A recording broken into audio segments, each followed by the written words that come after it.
Welcome! In front of me I have the Motorola Moto G13 and today I'll go over unboxing along with a quick overview of this phone. Now to get started, I'm gonna just quickly focus on the version I have right here, which is a 4 GB of RAM, 128 gigs of storage. And now that it's out of the way, let's just go through the unboxing. So, single little sticker right here to go through.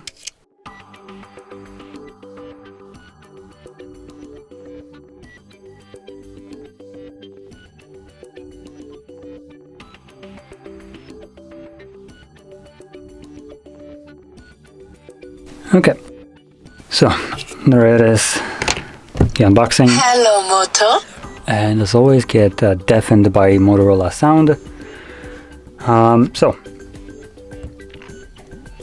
I'm gonna go quickly through the setup of the device, and while I'm going through the setup, I'm gonna mention a couple of the things that obviously you can see at the front and inside that you cannot see. So starting off, the screen right here is a 6.5-inch display, 720 by 1600 resolution, IPS LCD with a 90 Hz refresh rate and a peak brightness of 400 nits. Also boasts a 83.9% screen to body ratio with 270 pixels per inch. So the display right here is underwhelming would be probably the most correct word right here. And moving into the internals, this device is being powered by Helio G85 processor. Also has a built-in battery of 5000 mAh capacity with a 10-watt charging that comes provided with the charger and the box, which is really nice. Type-C charging port, which I mentioned, even though it's 2023, this is still not a given. Soon enough, I think 2024, I won't need to mention that anymore because every device will be forced to comply with the European Union, and they're enforcing that every device that has any kind of charging electronic device will need to have a Type-C port. As of now, companies still try to skimp out on money and include micro USB, though this device skips out on that and actually gives us Type-C, luckily. Now, before I go any further and just criticize the device or just praise it for anything, I'm going to quickly mention that this device comes at about 180 euros, give or take.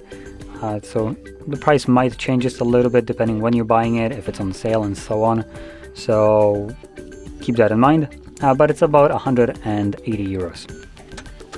And with that in mind, like I said, the screen right here is a little bit disappointing. It's nice that we have a 90 Hz refresh rate. Another thing that is nice about this is that we have a Android 13, which is the newest Android right now, and it's not the Go version.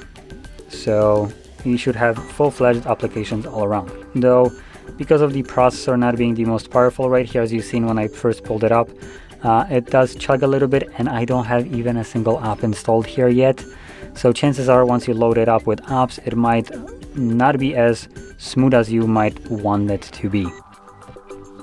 Now, moving on to the back, we have a triple camera setup. Now, I can already tell you it's a double disappointment in this case. So the main one is a 50 megapixel wide sensor. Now, the two other cameras, which shouldn't really ever be included on a device, is a 2 megapixel macro and a 2 megapixel depth. Now, the reason I mention this, they shouldn't be included, is because at 2 megapixel macro and depth, these sensors have stupidly small pixel count to the point that they will not contribute almost anything to your photos. And specifically when it comes down to macro, the macro lens is garbage enough that it will be outperformed by the main 50 megapixel wide sensor in almost any kind of case. So number one, the sharpness of the image, 50 megapixel has a better one. Closeness towards the image, which macro lens is designed for that, again 50 megapixel at 2 times zoom, still better. And in general, resolution of the photo, 50 megapixel, without a doubt better. So there's no point for this lens to even exist when everything that it's supposed to do is being outperformed by the main sensor. It makes it completely redundant to include it, and you did have to pay for this when you bought this device. It's not like you have a choice to not include a camera or two. And another one is the 2 megapixel depth sensor, which is used in portrait shots. Now this sometimes does work well depending on the programming, or if it's even programmed into the phone to work. Some phones that I tested just completely have the lens but don't even use it. The way you can check it if it's using it is open up your portrait mode on the camera, take a picture of someone and focus, like zoom in to focus around their hair. And if it's using it, chances are it will be a blurry mess where the subject's hair are in focus, and then there's like a visible blur line where they just become completely out of focus. It's trying to fake a bokeh effect, but because it's only at 2 megapixels, it doesn't have enough data to do it correctly. And it does this atrocious kind of blurriness, like just a halo around someone, and it looks awful. Now, if you don't see that, chances are that the portrait mode just simply doesn't use it. And you can also check this out by literally covering the lens and capturing one photo with the lens covered and one without the lens covered. Now, if you're wondering, the 2 megapixel depth sensor will be either this one or this one. So cover both of them just to be safe. You can even check it. So if I cover both of these,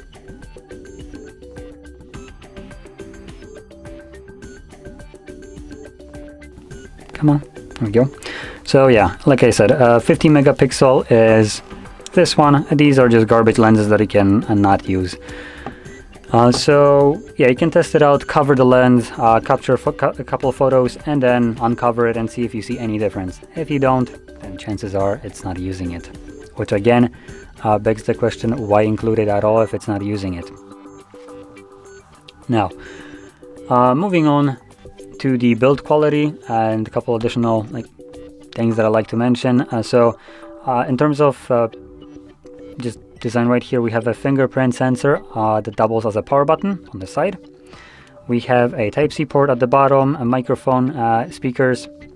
At the top we have a headphone jack, which at this price range, it's basically Motorola includes it almost every device. And obviously volume rockers, and that's about it. Now, like I said, in terms of the build quality, you have a plastic frame. So this is all plastic around. We have a glass front, obviously this is a display, and a plastic back.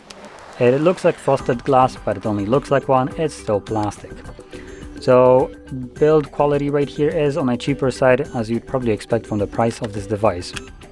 But luckily, they do include a case for your phone, so you can have it at least a little bit protected. When you drop it, it should be a little bit safer.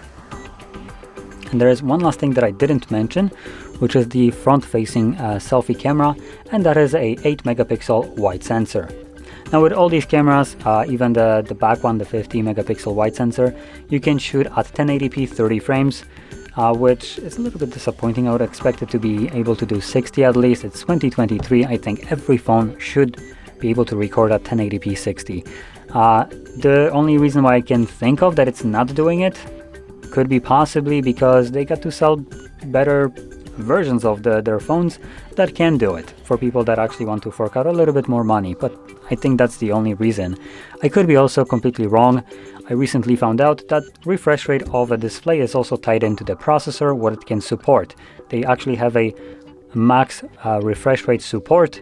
So even if you have a super powerful processor, it might not just straight up not support, for instance, like 90 Hertz or 120 Hertz refresh rate. And you just will never be able to do that on the phone that has such a processor. So that's why I'm mentioning that this could be I could be completely wrong about it, and there are some hardware limitations, but I don't think so. Anyway, now to finish this off and just kind of categorize the phone into two separate parts, the positive about it and the negatives. The positive, we have a higher refresh rate display than the typical 60, so we have a 90 Hertz refresh rate. We have a Type-C charging port right here, and we have a really big battery cell at 5000 milliamps. That's a huge battery. The inclusion of a charger is always nice. It might be slow, but still it's better than not getting one at all. And for this price, it's worth mentioning that it comes, which they could have just not included it at all, and it's still like, you know, wouldn't change much. But they decided to pop one in, and that's nice to see. And we get a case with the device, so that's also really nice. I do like to see cases with the devices all the time. It just saves you from having to buy one. And now moving on to the more negative sides. Charging speed right here is a little bit on the lower side, though I will mention this, that this device is quite cheap, so I could be nitpicky about that one. It might not be such a problem. I just like to see a little bit of a faster charging speed than 10 watts. It's just my personal preference. I know it might be a little bit unfair for a phone at this price range to classify that as a negative, but I just kind of, it's up to you if you consider this a negative or a positive. Anyway, moving on. The build quality here, obviously pretty cheap, plastic all around. The inclusion of two garbage cameras that you will never have use of are also pretty bad. You could just not see them and still have the same experience and possibly cheaper device, or some components could have been improved with that cost saving that could have been done right here. And lastly, the display right here, it is 90 Hz, but it's only at 720p. So you're not getting like super decent display right here in terms of like resolution. It's on the lower side. Personally, I'm not that much affected by it. I don't really see that much of a difference. It's still pretty sharp display, but some people might see a problem with it. And additional thing to mention about the display, it is only an IPS LCD that peaks at 400 nits. So during daylight, direct sunlight, you might have problems seeing the display. But those would be all the things that I'll be picking right here as negatives and positives. Other than that, it's everything that you'd expect from a device that is priced as it is, which is about 180 euros. So with this being said, if you found this video helpful, don't forget to hit like, subscribe, and thanks for watching.